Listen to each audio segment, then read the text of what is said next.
Just before we get into this video, guys, if you want to follow me on social media, on Twitter and Instagram, the links are here. And if you also want to support me on Patreon as well and help out my channel, that would be absolutely awesome as well. But let's get on with the video. Hey guys, it's Wingy here and welcome back to another episode of my Doctor Who series review. Now, I've done series 1 and I've done series 2, so naturally then that would mean that this is series 3. Now, I've got to say, from rewatching this series, I don't really know. It's really weird. I don't really know what to think about this series. Whenever I thought back to it, because it was such a major part of my childhood, like I remember distinctly this series coming out. I remember week in, week out where I was, looking what time some of the episodes were broadcast, all this sort of stuff. It's weird revisiting it now and seeing how it's held up. Series 3 of Doctor Who was the third series with Russell T Davies in charge as showrunner, the second series with David Tennant as the 10th Doctor, and also the first series without Billie Piper as Rose Tyler, and it introduced us to Martha Jones as played by Freema Agyeman. This series was also quite major because it introduced what would become arguably the most iconic villain post 2005, which was the Weeping Angels. It reintroduced us to the Master. We saw the return of the Daleks, and overall it's a bit of a mixed bag, I'm not gonna lie. So I'm just gonna talk about a few things here and there, as I always do. I'm not going to go into massive detail about every single episode. I'm going to sort of pick out ones that I want to talk about. But let's start off with David Tennant as the Doctor. Now, this is obviously his second series, and I've got to admit he's a hell of a lot fucking better at times. The one thing that really annoys me throughout this entire series is that the Doctor is so lovesick about Rose. He's so hung up about Rose, and to be honest, it gets really, really irritating at times. It's just like, for fuck's sake, she's in another universe, she's alive, she's fine, fucking deal with it. You can find any other blonde anywhere else, it'll be alright. But I think his performances as the Doctor are definitely better than when he is with Rose. Martha is a character who isn't just going to put up with the Doctor's shit. She will pull him up on stuff, and even though sometimes he does put on her quite a bit and he does sort of not give her the respect she deserves, I think particularly towards the end of the series, she definitely puts him in his place, and I like that dynamic. And I think as an actor, I think he's definitely more comfortable in the role as the Doctor. Also, he gets a new suit in this series, which personally I think is his best one. I think the blue suit is amazing. Like, I think it's one of the best Doctor Who outfits ever, personally, and I'm not even a big fan of the 10th Doctor, but there you go. But obviously we get Freema Agyeman as Martha Jones. Now, Martha, like I just mentioned then briefly, is a character who is a bit of a breath of fresh air, actually, because while she's definitely interested in the Doctor, he's not interested in her, and for me that is the dynamic that I prefer. Well, not necessarily, just the Doctor not interested in somebody. I mean, to be fair, he's interested in Rose and he won't fucking shut up about it, but there you are. I think with Martha though, she's definitely her own character and she's not going to take any shit. She's very capable in her own way as well, and I like seeing her growth as a character. It's something that Davros says in series 4, where he's like, you take people and you turn them into soldiers, and I think Martha is the prime example of that. Seeing her at the start in Smith and Jones to seeing her in the ending, the finale, whatever it's called. There's a lot of development there for her throughout the entire series, and I like seeing that. I like seeing her grow as a character, and for her to sort of have the balls at the end of the series to just be like, you know what, I love travelling with you. I think it's amazing. We've seen some incredible stuff, but enough is enough. I really love that moment. It's such a satisfying moment as well. And do you know what?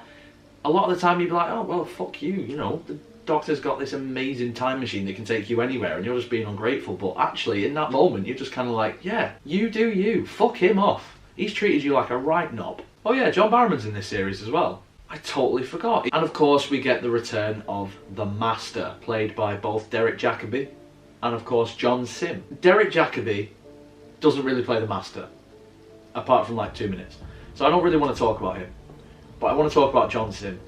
Now, as a kid, I love John Sim. I love him as an actor in general. I mean, I love Life on Mars and a few other bits and pieces that he's been in. As a kid, I was like, yeah, this is awesome. I love the Master. Watching it back, like, he has moments where he is very, very, very good. But there's a lot of moments where he's quite over the top and he's quite cheesy. And to me, he is very much the antithesis of David Tennant's Doctor. He is very much the anti-Tennant. And considering that over the years, I'm not too keen on the 10th Doctor. That subsequently has meant I'm not as keen on John Simm's Master, which is a shame. I thought he was great in the Capaldi stuff. We'll get to that. Oh no, we won't, because I've already reviewed Series 10. I thought he was very good with Capaldi, but I think the dynamic with Tennant, I think there's just... You need a character who, if you're going to do over the top and just really mental and bleh, you need to play him off against a straight man.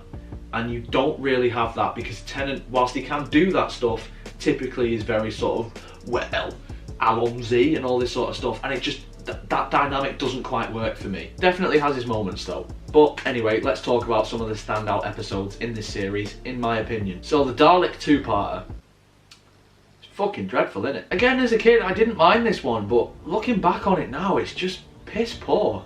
It is really poor. Like, it is an embarrassingly bad Dalek story, and I don't want to go too hard on it because I know people put a lot of work and effort into this story behind the scenes. Probably the first time I've ever said that. But anyway, it's a story that I think has a genuinely interesting concept and a really interesting idea, but it is executed in such a way that it comes across as really lackluster, really boring and really stupid. The idea of a Dalek human hybrid is quite an interesting idea, and I think the design of it as well is fantastic, but it's all the other stuff. It's the pig slaves, it's Tallulah, it's the setting of not New York, just the old one, Old New York. It's the stuff with the Empire State's Building and, you know, Hooverville and all this sort of stuff. It's just, it's bogged down with so much crap that it doesn't focus on the interesting stuff. And when it does finally get to the interesting stuff, it's very few and far between. Like the stuff with the Daleks where they're sort of conversing with each other, having doubts about Dalek Sec. There's some really cool moments. I think the Doctor's a bit of an idiot in this story as well. Like, there's so many times where it's like, that's obviously the Daleks. That's very fucking clearly them. Like, how are you not aware that they're here yet? But overall, yeah, this is probably the first two-part story in New Who that is flat out crap. Speaking of two-parters, we'll go to the next set of two-parters, which is Human Nature and Family of Blood. Now, this is a story that I think everybody can agree is amazing. It is one of the best Doctor Who stories post-revival. And I recently did a review of this on Patreon, and one thing that really stuck out to me was the fact that it's really dark in places, the way that the stuff is handled, including the Doctor. And it's interesting that this novel that it is based on was originally written with the 7th Doctor as the Doctor, because there are things in here that I genuinely can't see the 7th Doctor doing. I haven't read the novel, so I don't know, but as in the stuff with Joan Redfern and him falling in love and, you know, oh, we could have had this life together, I can't see the 7th Doctor. I mean, I know it wouldn't be him technically, but I couldn't see McCoy doing that sort of stuff. But the stuff towards the end where the Doctor's, you know, locking him up in breakable chains and the Scarecrow and throwing her into a black hole, yeah, I can see McCoy doing that. But it was amazing to see Tennant's Doctor do that sort of stuff, because we know that he is this damaged, lonely god, and you really saw the wrath of a Time Lord come out there. Tennant's acting throughout this entire story is phenomenal, both as the Doctor and as John Smith, because you really feel this guy's pain and anguish when he realises that everything he thought he knew was a lie. His dreams were actually a reality, but for those dreams and realities to come true, he'd have to die, and he'd have to give up a life that he had always wanted. Martha's great in this story as well, and this is a story where I was sort of talking about, like, she doesn't take any shit. The way that she conducts herself throughout this entire story, where she's getting mocked for, you know, just being like a maid or something, like, or for being black, all this sort of stuff, it's handled incredibly well. And Martha conducts herself with such class as well, where she's just like, oh well, you know, women couldn't possibly be doctors in the future, but even if they are, not people of your colour. And she's like, right, okay, bones in the hand, and then just lists them, and it's such like, go on, fucking tell her. The Scarecrows are really cool, bit generic, but they are pretty cool villains. But then the Family of Blood. Now, Son of Mine is the standout one, and I think everybody agrees with that. He is such a well-cast character. Such a well-cast character. Throughout this entire thing, he's the one that you draw your eye to. He's the one that creeps you out the most. There's something so unnerving and alien about his performance that you were just hooked on it. Definitely one of the strongest guest stars of the entire series, without question. The one thing that I don't like, though, about this 2-episode story is the fact that it is a bit melodramatic, the stuff with John Smith and Joan, but I understand why it's there, I understand why it needs to be there, but I'm not somebody who's asked about romance or anything, so for me I was a bit like, Yeah, alright, they like each other. Sweet. Next up, I've got to talk about Blink, because of course I've got to talk about Blink. This, for me, is a very good episode. Massively overrated, though. I think as a one-off idea for Doctor Who, it's a great story. I think as a benchmark for how Doctor Who should be, don't direct people towards that. Doctor Who is not at all like Blink on a weekly basis. So if you say to people like, oh, this is one of the best Doctor Who episodes, they'll be like, oh wow, okay, I want to see more of that. It's nothing fucking like that. It is very good though, don't get me wrong. I really like Sally Sparrow. I like the way that the story builds itself. I like the way that at first the angels are just there, and then slowly throughout the story you see what they're capable of until you get to that climax at the end where, you know, Larry's just looking at it. It's like, oh, I've got to look behind me, because what if there's one behind me? I also like the idea of the DVD extras, the Easter eggs, like, and they build the script up later on. It's really efficiently done. It's aged well, but I think there are definitely, in my opinion, a lot better Doctor Who stories, and so that's why I would say it's overrated. But it's definitely not a bad story by any stretch of the imagination. It's definitely a really good Moffat script, and there's a lot of Moffat-isms in it as well, which I found quite funny watching it back. The wibbly wobbly, timey-wimey stuff. And then of course I've got to talk about the finale, because I always talk about the finales. Utopia, phenomenal episode, absolutely phenomenal episode. This for me was such a jaw-dropping moment as a kid, and I know that the Master has recently returned, and I have seen the clip of it. I've not watched the episode, so I'm not going to talk about it, but that reveal in Spyfall compared to this reveal, can't even hold a candle to it. Like, Utopia was incredible. I remember sitting back watching it, because had I seen the Master at this point? I think I had. I was definitely aware of who the Master was anyway. When you get that slow reveal of the fob watch, you are not alone, and I just knew it was the Master. And it's like you hear the voices as well of Roger Delgado and I think Anthony Ainley, and I got so excited because I was like, oh my god, they've done it, they've brought back this character. At this point I think I'd only seen Anthony Ainley, and so to see the Master back in the new series with the current Doctor was so exciting, especially with the whole thing of the Time War and the Doctor's the last of the Time Lords. It was just such an exciting moment for me. And the rest of the episode is actually pretty decent. John Barrowman coming back was a really welcome addition. I really like Captain Jack Harkness as a character, and to be honest, I think he works quite well with David Tennant as well. I think those two have got really good chemistry. I love the scenes with those two where Jack is in that radiation chamber and they're talking about him being the man who can never die and all this sort of stuff.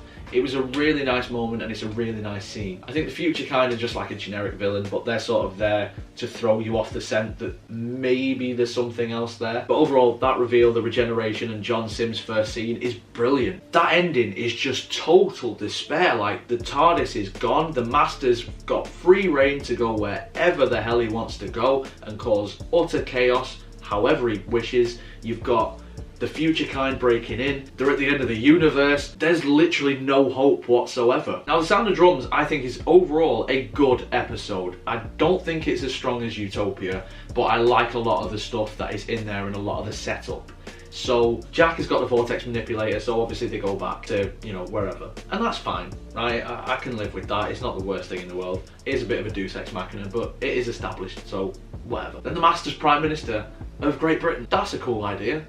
The most evil man ever, in charge of the Earth, well, not Earth, but England. You know, he's got political power, and that's such a really interesting idea. Like, what would a character like that do with genuine power? And I love the setup. I love the fact that the Doctor, Jack and Martha are wanted. I love the fact that they're on the run, and I love those moments as well. The music in all of this is fantastic, particularly in the scene where they're just sat and the Doctor's talking about Gallifrey. This Is Gallifrey is a beautiful piece of music. John Sim is pretty good for the most part in a lot of these scenes when he's more somber, and I think the phone call with the Doctor is probably the best scene for him. I just love it where he's just like, how can Gallifrey be gone? And, you know, the Time Lords, they wanted a warrior. And I love how maniacal he gets throughout that conversation. Like, at first you sort of think that he's going to be a bit reasonable, but then he's just like, you're public enemy number 1, 2 and 3. I love the stuff with Martha's parents, I must admit. I think whilst her mother was annoying throughout the entire series, she gets her comeuppance in these last couple of episodes, so that was satisfying to watch. The Toclafane are an interesting one. I both like them and don't at the same time. I like the idea behind them. I think they are a bit stupid at the same time though. I think it's their design. Everything about them, the way that they are written and everything, great. The way that they look, I'm not too keen on, until we open them up. And then that cliffhanger as well, where the Master just basically takes control of the world and says, remove 1/10 of the population, the Doctor's old because of the laser screwdriver, all this sort of stuff. Again, really good cliffhanger. And then he fucks it. Last of the Time Lords had all the potential in the world, but I think it suffers from being written so well and so much stuff going wrong beforehand that I think Russell had written himself into a corner, to the point where there was nothing that he could do really that would get you out of this in a satisfying way. It would always have to be some sort of magical bullshit that just isn't believable. And that's a shame. It really is a shame, because a lot of this story is good and a lot of the performances are good. But in this episode in particular, I mean, the Doctor's old for the majority of it, so he doesn't really do much. Captain Jack doesn't really need to be in this story. He should have gone with Martha, realistically. Martha's fine, but are you seriously telling me that when she's going around the world telling people about the Doctor that they'll just be like, right, okay, well we better start chanting that then? Of course not. People are just going to be like, what the fuck are you on about? Who's this Doctor guy? I mean, the whole thing of the phone networks connected and everyone chanting Doctor and that saves the day, it's just a pile of wank. It's really, really bad. I mean, the Master even says it himself, like, you're going to save the world with prayer. How does that work? But as I mentioned before, I do like the ending scene. I love the stuff at Cardiff Bay where Jack reveals that he's the face of Bo. That was quite cool.